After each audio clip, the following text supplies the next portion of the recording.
Bonjour et bienvenue à présent une première discussion avec Christian que vous voyez à l'écran. Et oui, un nouvel invité aujourd'hui. Donc ici David au micro qui vous salue. Et bonsoir Christian, donc ça va bien? Bonsoir David, ça va très bien. Oui. Excellent. Donc aujourd'hui, c'est sûr que je voulais discuter avec toi parce que pendant quand même plusieurs années, tu as fait des études en lien avec la conscience évolutionnaire, donc ce que certains appellent la conscience supramentale. Donc depuis le début des années 80 d'ailleurs, donc tu as assisté entre autres à des conférences de Bernard de Montréal. Effectivement, oui. Ouais, ouais. Donc, Depuis 1981, en fait, OK. j'avais vu Bernard à l'émission du Chardelaine. Mhm. Dans les semaines qui ont suivi, je suis allé voir la première conférence publique en 80, décembre 81. Après ça, je suis allé de manière très régulière pendant des années et des années. OK. Ouais. Et pour débuter un premier entretien comme ça ensemble, je trouvais bon aujourd'hui de discuter de ton cheminement personnel qui t'a amené à t'intéresser entre autres à la conscience supramentale. Là, Ben, curieusement, pas curieusement, mais avant de connaître Bernard, j'avais lu Sri Aurobindo, OK. La vie divine de Sri Aurobindo. C'est les premiers contacts que j'ai eus avec la terminologie supramentale. Donc, quand Bernard est arrivé, qui parlait de ça, ben, évidemment, ça a attiré mon attention, parce que j'en avais déjà entendu parler, j'avais déjà lu là-dessus. Bernard apportait une façon complètement différente de présenter les choses que je suis Aurobindo. C'est évident, là. Puis aussi, c'était extrêmement intriguant de voir que ce personnage-là, que c'était vraiment un personnage. Donc, moi et mes amis avec qui j'étais, on était tous assez fascinés. On est allés très rapidement aux conférences. Puis, Mhm. au début, on en faisait un show. Là. C'était comme on fumait un joint, puis on allait voir Bernard. Là. Ça remplaçait les shows rock. On allait voir Bernard.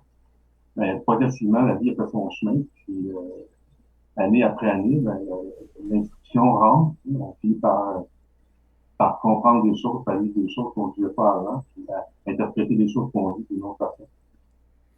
Oui, Donc, exactement. En fait, je t'interromps aussi pour préciser aux gens qui nous écoutent que Sri Aurobindo, en Inde, c'est lui qui avait parlé en premier là, du concept de conscience supramentale, là, avec la notion de yoga intégral, entre autres. Mais la différence avec l'instruction de Bernard de Montréal, de ce que j'en comprends, c'est que Sri Aurobindo était plus là pour annoncer le supramental, donc il vivait pas ça comme Bernard de Montréal. Là. ouais, alors, Rocky Ludo présentait ça d'une manière philosophique, avec des caractéristiques de la pensée hindoue, Mhm, bouddhiste. Parce que Bernard de Montréal ne faisait pas de la philosophie, là. Il faisait de la psychologie, de la science de l'esprit. Donc, il n'y avait pas de concept philosophique, dans la parole de Bernard. Donc, c'est une grosse différence par rapport au Ludo. C'est pour ça qu'aussi, d'ailleurs, tous ceux qui se réfèrent à Aurobindo souvent vont s'opposer à Bernard parce qu'ils ne retrouvent pas ce qu'ils ont trouvé chez Aurobindo. On est dans un autre domaine. C'est juste, on parle de supramental. Tous les deux en parlent, mais de façon complètement différente.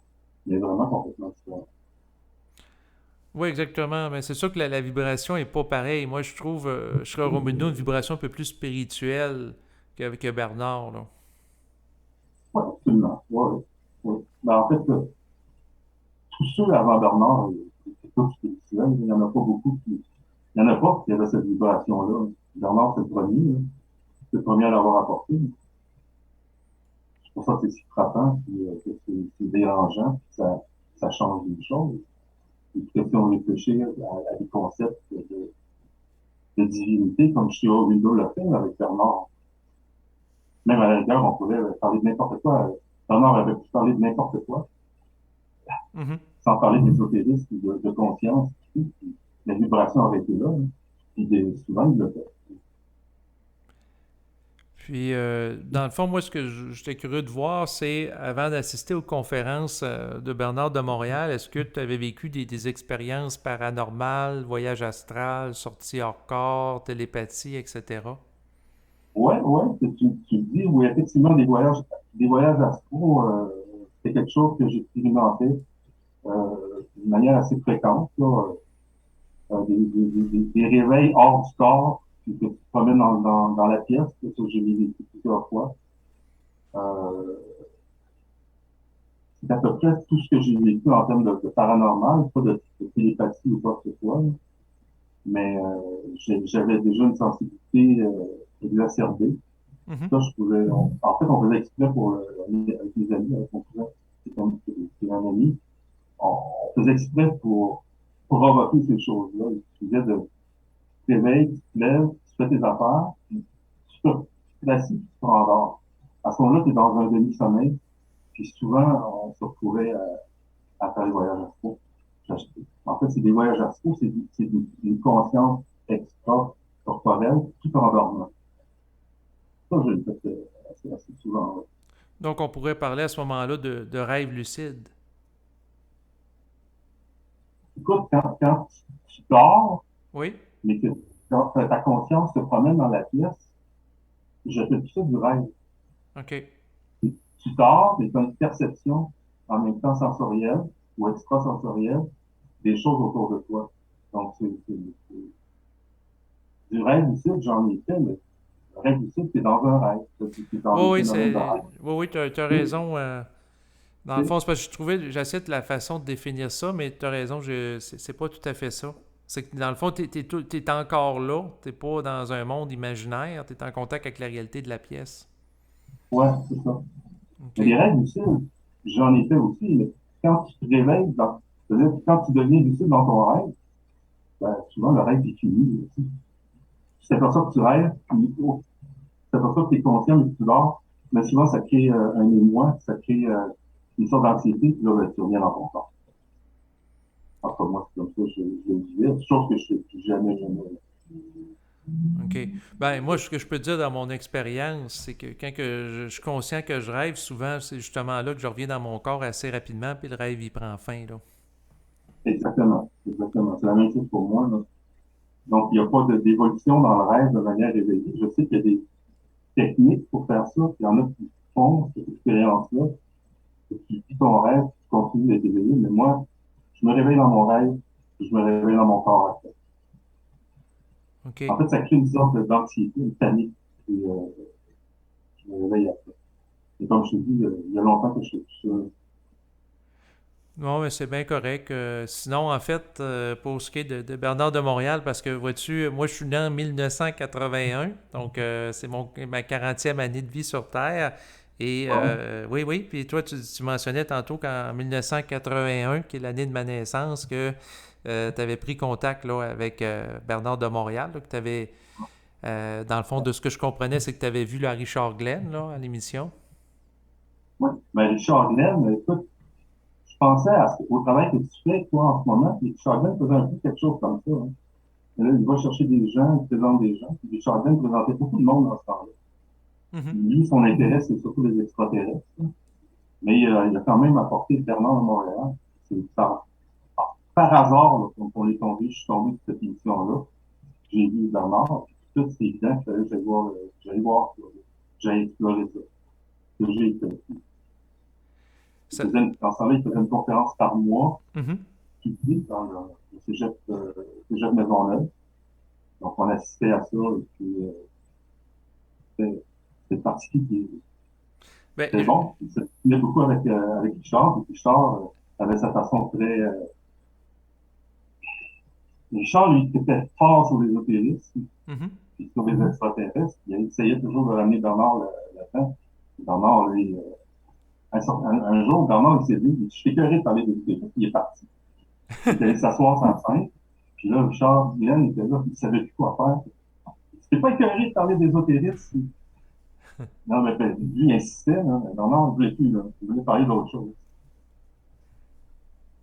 Mais c'est intéressant parce C'était que, dans le fond, c'est ça, Bernard, il voulait pas être confiné là, à un seul sujet. Là, tu sais, je vais tout le temps être amené à parler des extraterrestres. Tu sais, lui, il parlait de plein de sujets. Il y avait des conférences sur la sexualité. Il y en a qui touchaient même à la politique, toutes sortes de sujets. Là, ouais. je pense qu'il donnait aussi une espèce de choc par rapport à des intérêts qui peuvent être extrêmement lointains, Mhm. mais qui ne changent pas ta vie, là. Quand même que tu t'intéresses aux, aux différents niveaux de conscience, aux archanges, aux hiérarchies, puis aux extraterrestres. C'est excitant pour le mental, c'est excitant pour l'intellect. Mhm. Ça change quoi ta vie? Au contraire, même, ça peut t'éloigner de ta propre vie, de ce que tu as à faire dans ta vie maintenant, d'une manière intelligente. Non, Je pense que c'est un peu exactement. C'est sûr que ça peut être une source de diversion de s'intéresser aux extraterrestres, parce que c'est pas eux autres qui vont travailler à notre place ou s'occuper de la famille ou des enfants, là. Tu sais, c'est... ouais. Ouais. Mais regarde, juste toi, là, Oui, tu as des cartes accrochées. Puis, je t'écris sur YouTube, tu sais. Tu disais que les gens te reprochaient de parler d'autres choses que de conscience. Ah oui, mais la conscience, ça sert à quoi sinon? Tu sais? La conscience, ça sert à faire ta vie, à évoluer dans ta vie, à améliorer ta vie, pas exact. à juste tourner en rond dans les concepts de la conscience, puis finalement, t'amènes nulle part, là. C'est des loups, ça. Tourne en rond. Tu tournes en rond longtemps, hein? Ben, c'est sûr. C'est sûr qu'on peut vivre ce que j'appelle une conscience réflexive ou intellectualisée de certains concepts supramentaux, où ce qu'on peut parler à l'infini de l'esprit, de l'âme, puis des plans, mais c'est sûr que la question de l'intégration au quotidien, puis notamment dans la dimension politique de l'existence, la minute qu'on parle de politique, il y a des gens qui n'aiment pas ça, là. Non, Fait mais je me souviens je sais pas si je l'avais écrit, ça, mais je me souviens que Bernard, à un certain moment, il travaillait beaucoup pour un projet qui s'appelait Roche Sauvage. Il s'agissait d'implanter une sorte de resort à Haïti. oui. Et puis, il parlait beaucoup de finances. Puis, pendant le break de la conférence, c'est une conférence privée, Mhm. pendant le break de la conférence, il y a des gens qui étaient allés lui reprocher ça. On veut que tu parles de conscience et d'ésotérisme. Parle-nous pas de finances, d'argent et de business. Puis, quand Bernard était revenu à la deuxième partie, là, je te dis, il hurlait, là. Il hurlait. Il voyait ça comme de la pure spiritualité. Ça allait à l'encontre de sa propre instruction, là. Les gens voulaient ça. C'était l'époque aussi, là. Non, C'était c'est là, là. ça. Il y en a qui voulaient vibrer de la conscience, mais totalement désincarné, sans aucune application concrète, là. Ouais, mais je les comprends, là. Je fais la même affaire, là. Je les comprends, mais à certains moments, tu les passes aux réalités, puis là, ben, c'est là que ta conscience, il faut que tu l'appliques. Puis, c'est pas évident, hein. C'est pas si simple que ça. Non, C'est exactement. des grandes méditations, particulièrement maintenant. Oui, exactement. C'est là pour que ça serve, là. Oui, ben c'est ça. C'est sûr que dans le fond, avant d'aborder là, la crise planétaire, c'est sûr que je veux mentionner aux gens qui nous écoutent que dans le fond, il y a une partie de l'enregistrement qui va probablement être disponible donc sur YouTube. Et pour aller plus loin, donc la version longue durée de l'enregistrement d'aujourd'hui, vous allez la retrouver là, sur Odyssey, qui est un espace qui est très propice à la liberté d'expression. Davantage là, que certains médias de masse, là, naturellement, ou même plateformes web aujourd'hui. Et puis, il ne fallait pas que j'oublie de mentionner aux gens qui nous écoutent, qui aimeraient éventuellement entrer en contact avec toi, qu'on va leur partager là, ton adresse courriel là, en bas de l'enregistrement présent. Donc, ça peut être intéressant aussi de la mentionner là, dans le cadre de l'enregistrement. C'est quoi ton adresse courriel? Moi, je suis intéressé à discuter avec des gens, puis des gens qui sont intéressés à m'écrire. Ça pourrait faire des contacts qui vont être fructueux, là. On verra. On verra. Mais pour en revenir au cheminement personnel, Non, non, mais c'est clair que je voulais t'amener à... Excuse-moi, on va pouvoir continuer, là, mais je voulais t'amener à nommer ton adresse courriel dans le volet audio de l'enregistrement aujourd'hui. oui, alors c'est KRISSUS 9 en commercial yahoo.com. OK, donc si j'ai bien compris, c'est KRISSUS A commercial yahoo.com. Exact. Exact. Parfait, je l'ai répété parce que de mon côté, l'audio est peut-être un petit peu plus audible. Il y a moins de feedback. Fait que à ce moment-là, ben, les gens pourront l'entendre comme il faut. Fait que sinon, je te laisse continuer avec ton cheminement personnel, là, naturellement. Là. Ouais. En- à l'époque, Bernard faisait des séminaires. Mhm, Dès le début des années 80, il faisait des séminaires. Ces séminaires étaient à l'époque extrêmement, disons que c'était extrêmement intense. mhm, Et puis, il y a des gens une personne que je connais qui l'avait fait, puis ça l'avait trop perturbé. Alors, je suis pas allé dans les séminaires dès le début. J'étais dans un processus personnel de thérapie à l'époque. On faisait la thérapie primaire. C'était la mode à l'époque. Puis je me suis concentré là-dessus. Puis Bernard, c'était des conférences, mais je voulais pas aller au séminaire. Finalement, après un certain temps, en 86, là, j'ai fait le séminaire avec Bernard. Puis là, mais là, ça change complètement parce que entre les conférences qu'il faisait avec Glenn, qui était grand public, il y a un niveau très aisé au niveau vibratoire. mhm.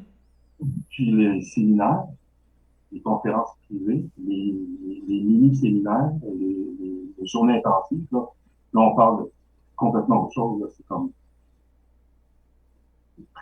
c'était très intense. Je sortais de là complètement différent. Là. C'était bouleversant. Et dans un bon sens. Tu sortais pas malade, là, tu sortais plus toi-même. Mais c'était quelque chose. Ça, j'ai fait ça longtemps. Là. Bernard, il a vécu jusqu'en 2003. Puis, Mhm. j'ai dû assister aux conférences privées. J'ai dû arrêter vers 99, à peu près à ce moment-là. OK. Les Fait, dernières années de sa vie, je suis pas allé le voir. OK. Fait que quand même, t'as pas. Parallèlement à ça, il y avait aussi Daniel Ken, Oui. qui était actif à l'époque. Tu connais Daniel Ken? Oui, qui a donné également des conférences dans le domaine de la conscience supramentale au Québec. Là. C'est sûr que sur YouTube, vous en avez au-dessus d'une centaine là, d'enregistrements que vous pouvez écouter. Effectivement. Bon, Daniel Ken procédait un peu de la même façon.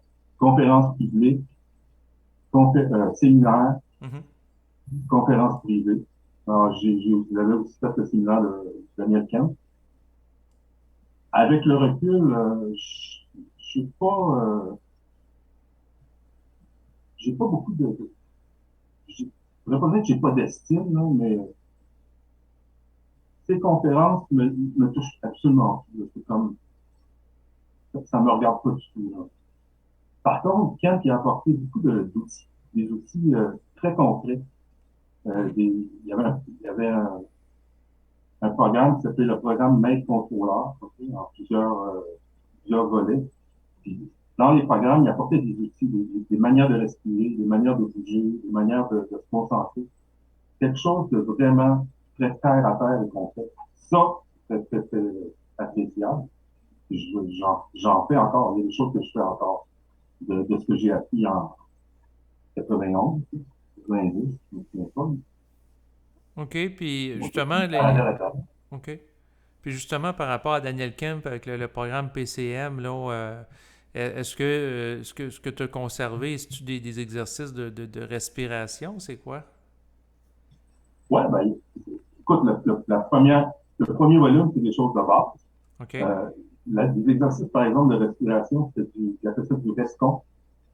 C'était simplement, je me souviens bien, t'inspires, tu te bases sur le battement du cœur, t'inspires 4 battements, tu gardes 4 battements, t'expires 4 battements, tu gardes tu gardes sans respirer 4 battements. Donc, de cette façon-là. Il y avait la technique Menfi. Il s'agit de faire des mouvements d'une extrême lenteur Mhm. et puis de concentrer toute ton attention et ton énergie mentale maintenant, Mhm. dans le mouvement que tu fais. Il y avait de l'isométrie cérébrale, ça c'était assez fascinant, où à l'aide d'écouteurs, tu avais un enregistrement avec des sons qui passent, qui étaient soit à gauche, soit à droite. Et puis, je me souviens plus comment on procédait, mais il fallait attirer son attention. Ça avait vraiment ça te permettait vraiment de focuser, de centrer ton esprit. très, très, très bien. Et c'est surtout le Menfi que je pratique encore, les mouvements très lents, Mhm. en sentant aussi l'énergie du corps. Ça, c'était des choses comme ça que j'aimais de Daniel Kern. C'était très, très concret. Genre, même maintenant, 30 ans plus tard, je le fais encore, certaines choses. OK, parce que les mouvements lents pour sentir l'énergie, ça me fait penser à ce moment-là un petit peu à du Tai Chi ou du Qigong, là. Ouais, mais le Qigong, j'en fais un peu du Qigong, mais c'est quand même le Tai Chi, c'est quand même des mouvements qui sont lents, qui peuvent être plus rapides, mais là, on ne parle pas de la même chose, là. Euh, par exemple, le Menfi, euh, tu bouges ta main, Oui, ça peut prendre 10 minutes à descendre ta main. OK. Donc, ça demande un contrôle vraiment très fort de ce que tu fais, là. 10 minutes à bouger ta main. Et puis, ou même, là, tu peux pas me voir parce que si j'étais étendu, puis mes bras sont le long de mon corps, Oui. lève ton bras, mais sans lever. Mhm. Donc, tu fais toute l'énergie pour lever ton bras, très lentement, et ton bras ne bouge pas. Donc, tu deviens très incarné, finalement, mais en même temps très mental. C'est très bénéfique. C'était très bénéfique. Malheureusement, j'ai juste fait le premier, là, parce que bon, les circonstances ne m'ont pas permis que je continue. Mais j'ai gardé le cours et c'est bon. C'était très bon. OK. Puis, dans le fond, en plus de Daniel Kemp, puis Bernard de Montréal, est-ce qu'il y a d'autres conférenciers aussi que tu as été voir? Mais dans la même branche, il y avait Daniel Ménard. Oui. OK? Ménard faisait aussi des journées, un peu comme des mini-séminaires d'une journée sur des sujets. J'ai assisté à ça, j'ai suivi Ménard, je suis allé à beaucoup de conférences. Mais ça, plus tard, plus après la mort de Bernard, comme à partir de 2005, j'étais assez proche de Ménard, en privé ou en consultant Mhm. ou en conférence. Beaucoup, beaucoup. J'ai écouté beaucoup, beaucoup Daniel Ménard, j'aimais beaucoup. Soit par rapport à Bernard, Daniel Ménard, c'était l'application concrète, développement Mhm. concret. Pas de concept, il en parlait, là, mais c'était pour t'amener dans le terrain des vaches à justement appliquer que, qu'on reçoit ou l'institution qu'on peut avoir dessus. Tu sais, Bernard, il parle de concepts très élevés, là, mais il faut l'appliquer là, dans la vie. Mais non, c'est ça. Non, c'est un applicateur. Oui, exactement. Parallèlement à ça, il y avait d'autres conférenciers, André Moreau, que j'ai suivi beaucoup, là, mais Mhm. beaucoup. Là. D'ailleurs, j'ai connu la même année, Bernard Moreau, en 82, tous les deux, j'ai commencé à les suivre. Moreau, je l'ai beaucoup lu, j'ai assisté à beaucoup de conférences. Dans les années 80. Après ça, je suis arrêté de lire. Mais OK. j'ai beaucoup apprécié André Moreau, je l'aime encore beaucoup. Mais c'est complètement autre chose. Oui, oui, ça c'est clair, là. Moi aussi, j'apprécie beaucoup André Moreau parce que je pense que c'est quand même un conférencier québécois mémorable, là, un peu comme Bernard de Montréal, là, mais ils ont chacun leur vibration leur créneau, là. Oui, oui. Euh, hmm. Je l'ai lu beaucoup, il a écrit beaucoup. Euh, J'aime quand je le lis, OK. mais je retiens rien. Je ne peux pas appliquer ça. Je ne vois pas que je peux appliquer ça. Mais quand je le lis, c'est clair, c'est bon, c'est très bien. Mais excuse-moi juste Je pour ferme le livre, clarifier, tu parles d'André Moreau ou de Bernard, là? je parle d'André Moreau. OK, c'est beau. Ben, je pourrais dire la même affaire de Bernard. OK. Tu sais, Bernard, j'ai assisté à une conférence. Après la conférence, on ne se souvenait plus de quoi il avait parlé, là. Mais la vibration était là. Et Mhm. on l'était élevé au niveau vibratoire. Avec André Moreau, c'est de la philosophie. Ça reste de la philosophie. Donc, c'est des concepts, c'est du mental. Euh, c'est pas la vibration telle on peut l'expérimenter avec l'institution que Bernard a apportée. C'est pas la même chose. Non, c'est sûr. C'est sûr que Bernard, moi, ce que je trouvais, c'est que il y a une dimension très impersonnelle, là. Tu sais, quand il parle puis qu'il canalise l'esprit, là, entre autres dans les conférences réservées aux séminaristes, là. Ouais. Fait qu'il y a cette dimension-là. André Moreau, ben, il va raconter qu'est-ce qu'il vit dans sa vie, puis il va faire des liens avec des concepts philosophiques. Oui, effectivement, là, il s'expose beaucoup. Au contraire de Bernard, qui s'expose très peu, là. Ça aurait été plus lui, là. André Moreau, c'est plutôt le contraire.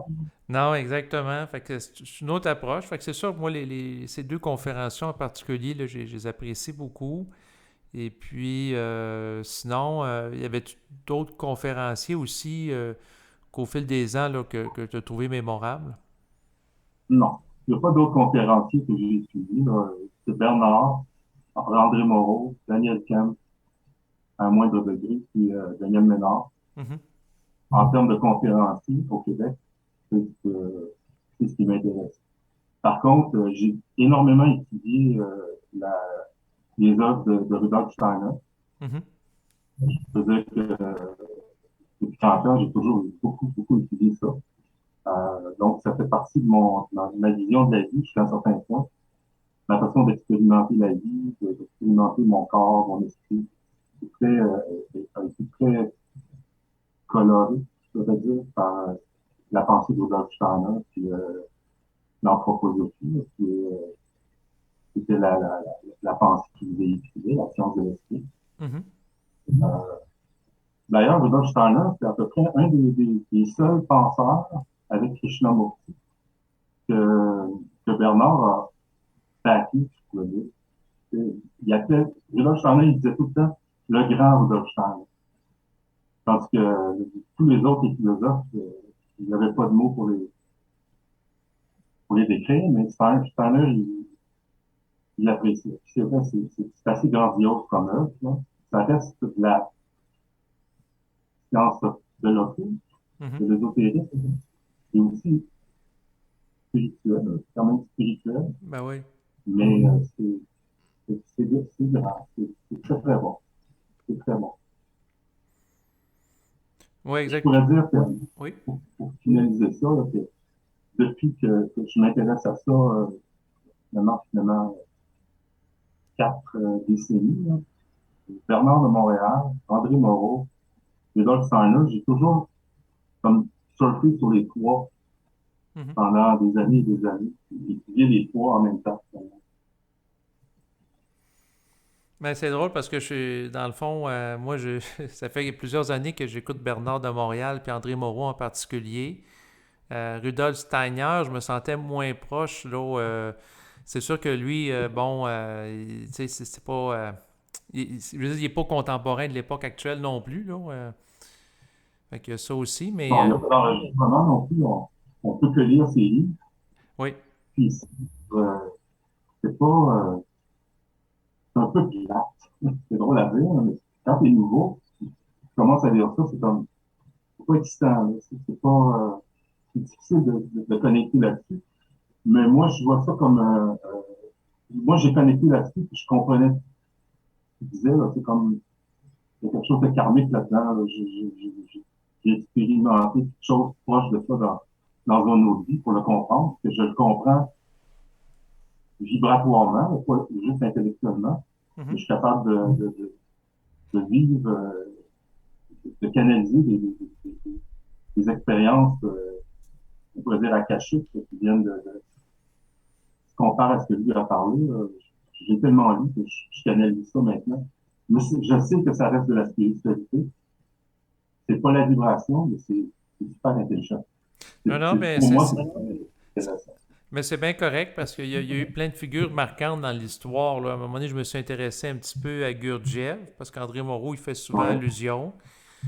ouais, Tu sais, il y a des concepts là, quand même intéressants là, qui ont été amenés par lui. Il y a d'autres aussi penseurs ou des philosophes comme Nietzsche, puis c'est ça, ouais. qui ont amené différentes choses à différents niveaux. Là, mais c'est sûr que dans le domaine de la conscience, moi, celui qui m'a beaucoup marqué au Québec, là, ouais, ben, il y en a plus. C'est sûr qu'il y a beaucoup André Moreau puis Bernard pour des raisons différentes, là, mais moi aussi, un peu comme toi, je gravite pas mal dans les mêmes eaux, là.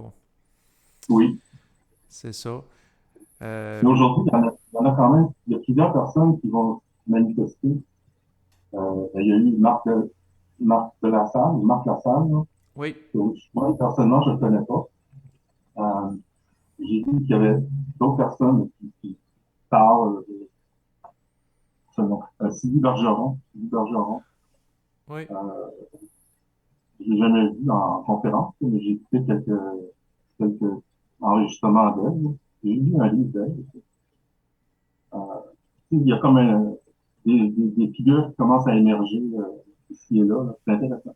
Oui, mais pour ce qui est de Marc de la Salle en particulier, ce que je peux te dire, c'est que dans le fond, pendant 2011 à 2020, donc à peu près 9 ans, je l'ai interviewé sporadiquement, là, donc une fois de temps en temps. Fait qu'il y a de nombreuses vidéos là, d'entrevues que j'ai faites avec lui que tu peux retrouver sur ma chaîne YouTube. Là, tu sais. Quelqu'un, puis c'est Oui. la même chose pour les gens qui nous écoutent, là, qui aimeraient le découvrir.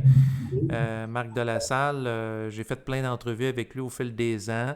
Il y avait quand même une vibration particulière. Là, puis ce que je te dirais, c'est que pour l'avoir rencontré dans sa vie privée versus quand que je faisais l'enregistrement en public, le discours, l'attitude était exactement pareil. Là, la vibration était pareille. Fait que, Je le connais pas. J'ai écouté une minute, j'ai pas embarqué dessus, je l'ai pas écouté. Je sais pas pourquoi, là. J'y viendrai peut-être à un certain moment. Je sais que tu as fait beaucoup d'enregistrements avec lui. Je l'ai vu, là. Mais je l'ai pas, c'est correct, on a chacun nos besoins, puis il y a des gens qui vont connecter très fort avec des gens que je connais pas et vice-versa. Puis c'est correct, on a chacun, on va chercher chacun ce qu'on a besoin sur le plan individuel par rapport aux enregistrements, puis c'est normal.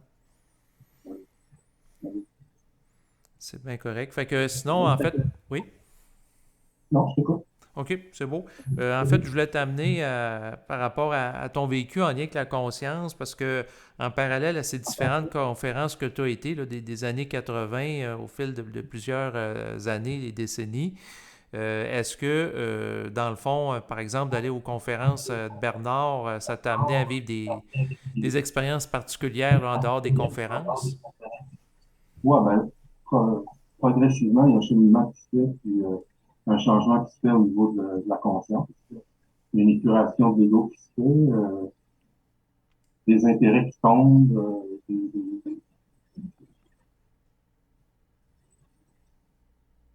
c'est une initiation, une lente initiation progressive, Mhm. où l'ego est transformé progressivement, que les choses changent, puis que tranquillement, le vrai jeu commence à émerger, puis à diriger un peu plus la vie qu'avant, au lieu d'être une feuille ballottée par le vent. Je commence à être plus centré, puis être capable d'être plus au règne de ma vie, puis plus en mesure d'affirmer ma propre volonté, puis de, de développer, mais c'est long, c'est très long. Moi, Mhm. quand j'ai fait mon séminaire en 86, je pensais que l'année suivante, je serais fusionné. Je n'étais pas le seul à penser ça. Là. On était pour tout fusionner dans les 2, 3 ans. Mhm. C'est pas arrivé. Hein. Puis tant mieux. Hein. Je ne pas du tout à fusionner. Là. Ben, c'est sûr que dans le fond, il y a des. Comment dire? Ben, c'est ça, on peut en revenir aussi au niveau du séminaire parce que tu me disais que c'était très différent là, des conférences. Fait que là, moi, j'étais un petit peu curieux de savoir là, est-ce que par rapport au séminaire, tu sentais plus interpellé par la vibration ou il s'adressait plus à toi de manière personnalisée qu'à un groupe en conférence ou Oh, il arrivait ben, tout dépendant de toi, là, de moi, si on posait des questions, puis que la question l'intéressait, même si c'était personnel, il pouvait rentrer dans ta vie, là, puis t'amener à voir des choses. Là. Il l'a fait pour moi parce que j'avais des questions sur mon orientation de carrière à un OK. certain moment, puis j'en ai eu pour une demi-heure. Là. C'est un cadeau. Là. C'est rare que ça arrivait. Mais c'est pas fréquent qui s'adressait aux individus OK. en fonction à la personnalité de l'individu. Bernard, dans les intensives ou les conférences, plus les intensives, une conférence privée, là, Mhm. aux grandes années de Bernard, là, c'était 300 personnes. 200, 300 personnes. Tandis qu'une intensive, qui durait toute la journée, là, de 1 heure l'après-midi jusqu'à minuit le soir, on était 30, 40. dans une petite salle. Et Bernard commençait à parler tranquillement. Là, la vibration montait, ça montait. Puis, tu sais, Bernard, quand il criait, là, c'est Hitler, hein? L'énergie sort, puis la voix, c'était fort, hein. La vibration, c'était intense. C'était très, très, très, très intense. Oui, ben quoi Et ça se que dans pouvait. des conférences, dans le fond, comme la psychologie évolutionnaire, il y a des moments qui se fâchaient puis ils se mettaient à gueuler dans le micro aussi, là, tu sais. Oui, ben, il y a deux types d'enregistrements. Il y a les cassettes pour les séminaristes, Oui. qui à l'époque étaient juste vendus aux séminaristes. Mhm. Puis il y a les conférences qu'il a faites publiques à la fin. Puis ça, c'était comme les conférences privées qu'on avait avec Bernard dans le temps. Il y avait pas de ça. À OK. la fin, là, c'était la même chose. Les intensives, ben, c'était comme ça, OK. mais très, très, très intense. Des fois, là, tu as l'impression que l'énergie avait tellement monté que tu es entouré il y avait des entités qui venaient nous observer, qui venaient observer ça. C'était un show, là. C'était vraiment particulier.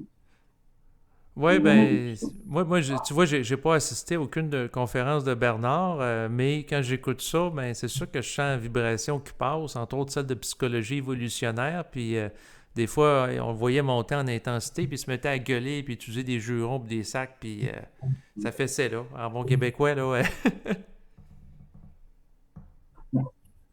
Bernard, une fois, il était dans cette énergie-là très forte. Puis il y avait la porte.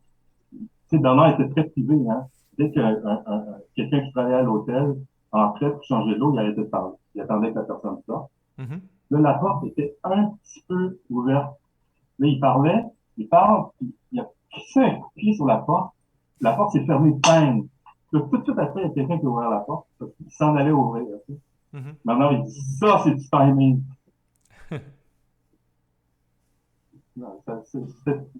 C'est quelque chose.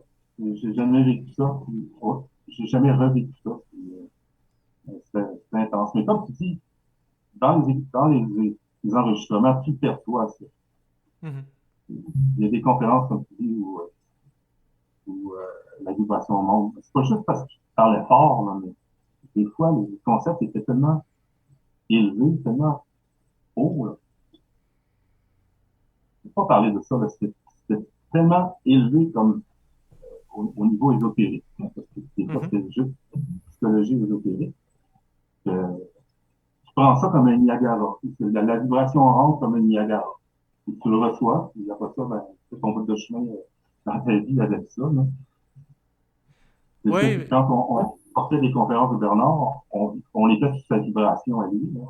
Mhm. Oui, c'était notre vibration, mais c'était sa vibration pendant plusieurs jours. Après ça, la vibration à toi revient progressivement. Tu redeviens niaiseux. Mais pendant quelques jours, c'est pas la même personne. Ben, il y a des séminaristes qui m'ont dit que, dans le fond, lorsqu'ils allaient aux conférences de Bernard, ils sentaient que leur mental était vide, puis ils restaient avec une espèce d'état mental vide, comme si momentanément, durant le temps de la conférence, ils délogeaient les entités astrales qui pouvaient s'y loger. C'est exactement ça. C'est exactement ça. En fait, quand Bernard commençait à parler, moi, ce que je ressentais, c'est que tout en moi s'opposait à ce qu'il disait. Mhm, Mon ego, toutes mes pensées cherchaient à s'opposer à ce qu'il disait. Tranquillement, c'est comme s'il y avait des lambeaux d'entités là, mhm. qui étaient enlevés, qui étaient enlevés, qui étaient enlevés. Finalement, mais, je sentais parfaitement bien. L'énergie rentrait. Mais après ça, aucun souvenir de ce qu'il avait dit. Ah oui, il a parlé de ça. Ouais, ouais. Non, je m'en souviens pas. Fait que finalement, j'ai tout le temps dit, Bernard, il aurait pu parler de n'importe quoi. Là. Il aurait pu parler de plomberie. Mhm. Il aurait amené une vibration là-dessus. Puis, la vibration. Il y a des gens qui assistaient à ça, prenaient des notes, notaient tous les concepts. Moi, je n'ai jamais été comme ça. Je me foutais de ce dont tu parlais dans le fond. Moi, j'aurais aimé qu'il parle de politique. Tu sais. Il n'en parlait pas souvent. Mhm. Mais il parlait de choses psychologiques très pointues. Puis, en soi, ça ne m'intéressait pas. Ce qui m'intéressait, c'était la vibration. Puis la vibration, ça, c'était là de manière très intense. Oui, Ménard, Daniel Ménard, Oui. j'étais en entrevue avec lui souvent dans les conférences.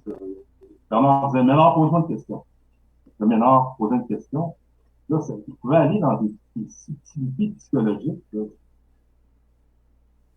Intellectuellement, ça n'avait pas d'allure. C'était too much. Mais la vibration était là. Moi, c'est ça que j'allais chercher, là.